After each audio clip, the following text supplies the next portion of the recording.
আসসালামু আলাইকুম, আশা করি আল্লাহর রহমতে সবাই ভালো আছেন। এখানে আমি রসুন দিয়ে আদা, লবণ, ভাজা মরিচের গুঁড়া, এখানে পেঁয়াজ, রসুন, আদা, এলাচের গুঁড়া, মরিচের গুঁড়া দিচ্ছি। এখন আমি আলুটা ভাজি করে নেব। এখন আমি এটা ভেজে ময়দা দিয়ে মাখবো।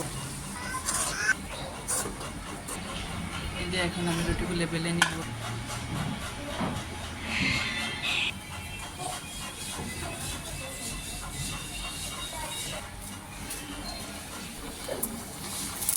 এই যে আমার নাস্তাগুলো বানানো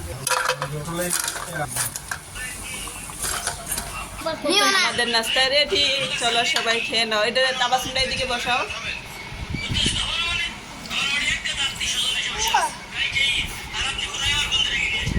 কেমন হয়েছে? এদিকে বসাও না রে। এই তো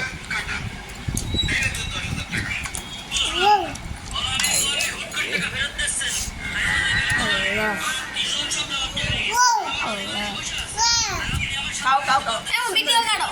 ওয়াও, খেতে খুব সুন্দর না?